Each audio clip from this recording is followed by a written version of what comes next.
एकनाथ शिंदे और अजीत पवार देखते रह जाएंगे और बीजेपी उनके साथ खेल कर जाएगी। सियासी गलियारों में ये बातें लंबे समय से चल रही हैं और यहां तक कि उद्धव और शरद पवार ने तो समय समय पर शिंदे और अजीत पवार को आगाह भी किया था कि बीजेपी उन्हें एक दिन धोखा जरूर देगी।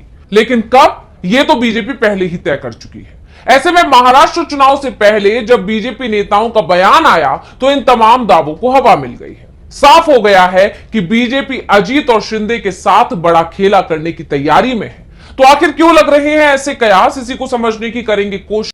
महाराष्ट्र में चुनाव की तारीखों का ऐलान भले ही अभी नहीं हुआ है, लेकिन सभी की नजरें इस राज्य पर जरूर टिकी हुई हैं। खासकर एनडीए के अंदर जो खींचतान मची हुई है, उसने तो सभी की दिलचस्पी इस चुनाव में और ज्यादा बढ़ा दी है। वहीं इसकी एक और वजह यह भी है कि बीजेपी ने जिस तरह जोड़ तोड़ करके ही राज्य में सरकार बनाई थी। आपको याद होगा 2022 में बीजेपी ने अपने ही सहयोगी शिवसेना में सेंधमारी की और एकनाथ शिंदे के सहारे से सरकार बना ली थी। और करीब एक साल बाद शिवसेना वाला प्रयोग बीजेपी ने एनसीपी में भी किया और अजीत पवार को भी अपने साथ कर लिया। ऐसे में अब सभी की नजरें विधानसभा चुनाव पर टिकी हुई हैं कि क्या महाराष्ट्र की जनता एनडीए पर भरोसा जताएगी, क्या इस बार एनडीए को सत्ता में लेकर आएगी। दरअसल यह दावा तब से किया जाने लगा है जब बीजेपी के एक नेता का बयान आ गया। उन्होंने कहा कि अगर महाराष्ट्र में एनडीए की सरकार बनी तो मुख्यमंत्री देवेंद्र फडणवीस बनेंगे। अब इसी बयान ने तहलका मचा दिया। दरअसल मंत्री गिरीश महाजन ने बयान देते हुए कहा, सीएम बीजेपी का होगा और वो देवेंद्र फडणवीस होंगे। हमारे मन में बीजेपी का मुख्यमंत्री अगर कोई होगा तो वो देवेंद्र फडणवीस ही है।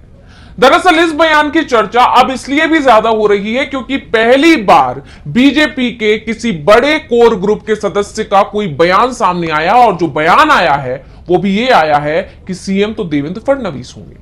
इसलिए इस बयान ने सियासी गलियारों में चर्चा का बाजार गर्मा दिया है। इसकी एक और वजह यह भी है कि बीजेपी और एनडीए की तरफ से बार बार यह ऐलान किया गया था कि महाराष्ट्र चुनाव एकनाथ शिंदे के नेतृत्व में लड़ा जाएगा। लेकिन अब जब चुनाव नजदीक आ रहे हैं तो उस चुनाव के नजदीक आते आते बीजेपी नेताओं ने ऐसा बयान देना शुरू कर दिया तो राजनीति के जानकारों के तो कान खड़े हो गए हैं। अब जानकार कह रहे हैं कि बीजेपी अपने सहयोगियों के साथ खेल करने की प्लानिंग कर रही है और कहें कि खेल करने वाली।